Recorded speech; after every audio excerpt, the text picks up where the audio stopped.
interview series. REWIRE is an EU fully funded project by the Horizon Europe program, and its primary objective is to deliver a holistic framework for continuous security assessment and management throughout the entire lifecycle of IoT devices, all under the Zero Trust concept. My name is Christiana Kiperunda and I represent 8Bells, one of the partners in the REWIRE consortium. It's my pleasure to introduce today's expert, Annika Wilde, from Ruhr.Univ.Bochum, one of the technical partners in this exciting project. Welcome, Annika, and thank you so much for joining me today. Hi, Christiana. Thank you for having me.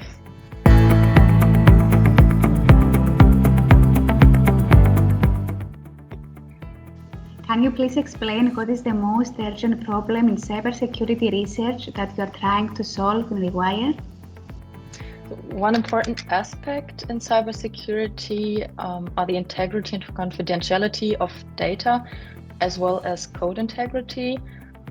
So there are some solutions around. However, these solutions often have one major drawback, which is that they do not allow for easy and at the same time secure code update and migration. And in REWIRE, we try, of course, among other problems, to solve this problem by developing protocols that allow for usable and secure code updates and migration.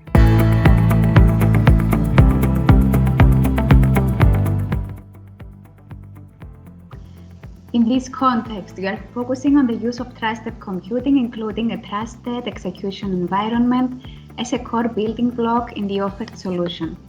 Could you explain what are the core properties offered by these technologies for enhancing security, and why such secure elements are considered as fundamental elements for cyber resilience in next-generation networks? So the main goal of trusted execution environments, or in short TEEs, is to provide verifiable code integrity. In simple words, this works as follows. So the code is loaded into an area with specific access restrictions that is particularly secure. And this area is the trusted execution environment. And then a hash of the code is computed and signed, and a user can then verify the signature and hash to ensure that the code was executed correctly. And if just one byte of the binary is changed, then the hash also changes, and as such the change is kind of detectable. And some trusted execution environments additionally guarantee data confidentiality and integrity, which we also leverage in the REWIRE use cases. And considering that more and more tasks are outsourced to the cloud and digitization comes with an increasing number of connected devices, with an increasing number of parallel users, being able to ensure code integrity as well as data confidentiality is very attractive, I would say.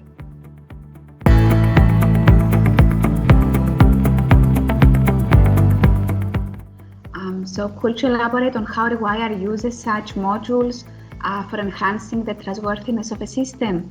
What are the common problems or challenges with such mechanisms that we are trying to solve?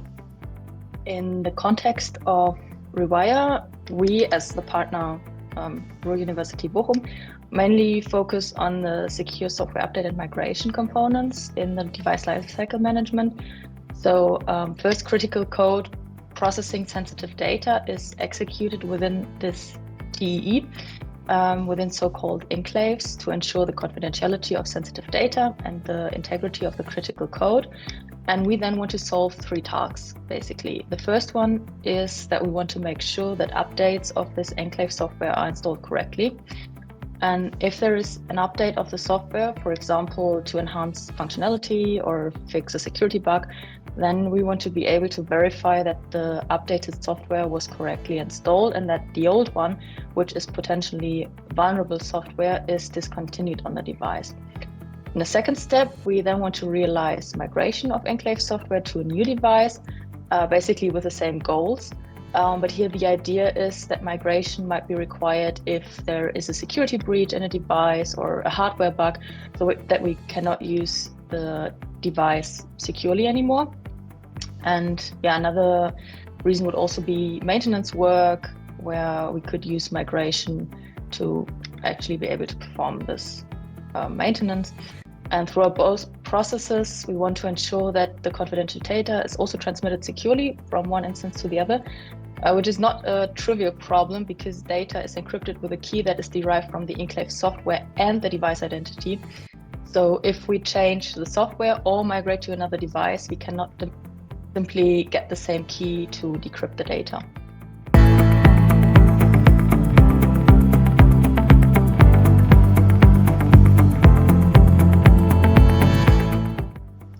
And since you are expanding to the RISC-V type of hardware, can you please summarize what are the unique characteristics of such open hardware solutions?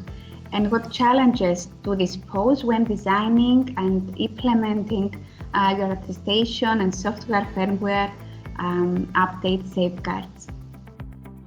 In the context of REWIRE, we as the partner Ruhr.Univ.Bochum mainly focus on the secure software update and migration components in the device lifecycle management. So first, critical code processing sensitive data is executed within this TEE, within so-called enclaves to ensure the confidentiality of sensitive data and the integrity of the critical code. And we then want to solve three tasks, basically. The first one is that we want to make sure that updates of this enclave software are installed correctly. And if there is an update of the software, for example, to enhance functionality or fix a security bug, then we want to be able to verify that the updated software was correctly installed and that the old one, which is potentially vulnerable software, is discontinued on the device. In the second step, we then want to realize migration of enclave software to a new device, basically with the same goals.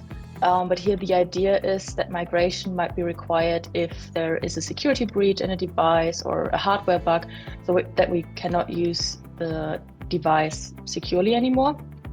And yeah, another reason would also be maintenance work, where we could use migration to actually be able to perform this maintenance.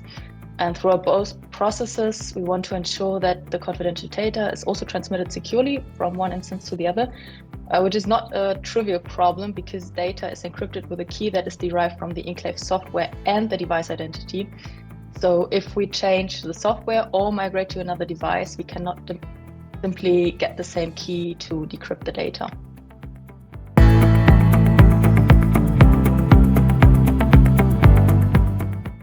And since you are expanding to the RISC-V type of hardware, can you please summarize what are the unique characteristics of such open hardware solutions?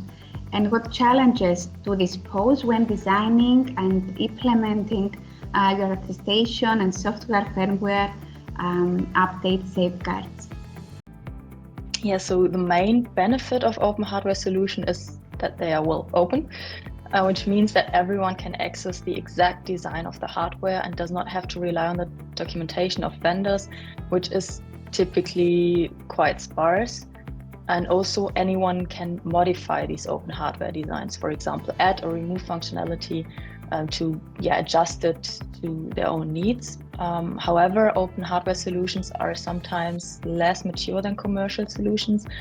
While one can easily buy a chip, let's say from Intel, AMD, or whichever vendor, and directly start working with tons of tooling available, this is very different for open source hardware. Getting the hardware synthesized and running sometimes is a challenge of its own. Regarding the implementation of our software update safeguards, we rather struggled with the maturity of Keystone, which is a software component that implements a trusted execution environment for these RISC-V chips. And maybe also for Keystone, the major advantage of Keystone compared to commercial TEs is that it is a software-based solution and it is modularized. That is, we can choose features that we need and we can also make updates to the TE, which is not possible in off-the-shelf hardware TEs because you cannot simply update the hardware.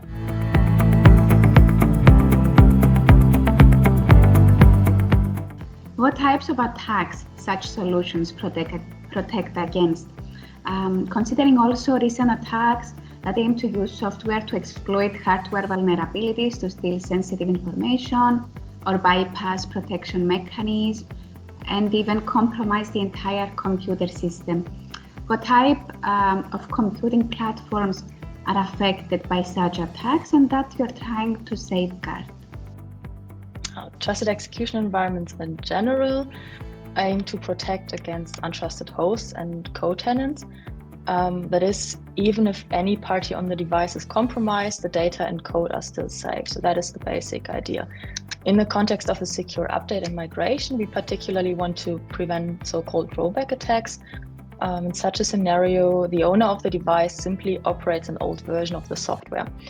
If the software has a security bug, which was fixed in a later version, for example, the older version still can be attacked because it has the security bug. And if the device owner runs an older version, this version can still be attacked. So this is why we want to ensure that we have the correct version running and cannot roll back to a previous version. And in general, this issue can occur basically on any platform that is potentially controlled by a remote party. So this is really a big issue that we are targeting there.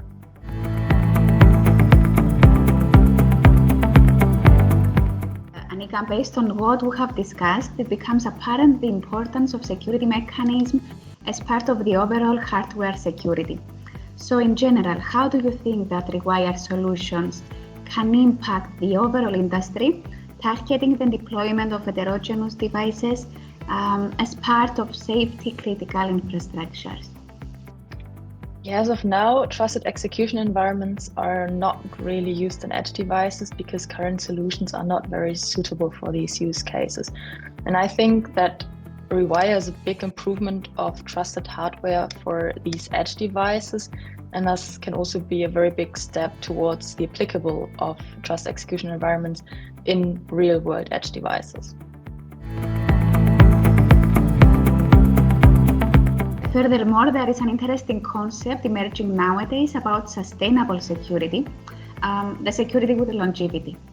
How the technologies of REWIRE can help towards sustainable security, and is it enough considering also that quantum computing is coming? I believe that secure update and migration certainly are an important part of sustainable security. That is, with REWIRE, we can securely fix security bugs in enclave software, and we have the opportunity to migrate to a different device in case there is a security breach on another device. So yeah, we definitely have a big advantage there, but which is also regarding the quantum computing question that you asked. Keystone, which we use in REWIRE, allows to update the TE because it is software based. And that means if quantum computing becomes a realistic threat in the future, we can replace the cryptographic primitives that are used in Keystone with post-quantum secure algorithm without the need to exchange the hardware. So there is no need to buy new hardware on a large scale and replace all these chips in all these edge devices.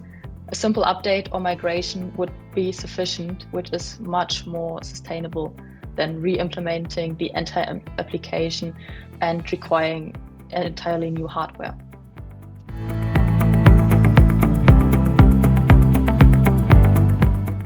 And the last question from my side, considering that we are well within the second part of the project and we have released the first version of the REWIRE framework, are all goals that you had in mind as it pertains to the design of adequate security schemes being achieved? I would say regarding the design of the security scheme, we could satisfy the requirements that we had in mind and that we defined. Apart from that, obviously not being an easy task in itself, most challenges actually arose from the implementation, because Keystone, which is the TE that we use, has a couple of limitations that are required to find workarounds. I mean, I can maybe say one example. Keystone does not support multi-threading for enclave software. So instead of simply updating just the enclave software, we had to implement additional communication between the two versions. And yeah, for that also slightly adapt the order of different steps within the protocol to get a working implementation, which was easy on the high level design of the protocol, but then in the implementation there are a couple of obstacles, let's say, that we needed to work around. Annika, thank you very much for joining me today and for all the insights that you have shared with us. And I wish you the best for the coming months of REWIRE. And again, thanks a lot. Yeah, thanks a lot, Christiana, again for having me. And I'm really eager to see the final product in a couple of months.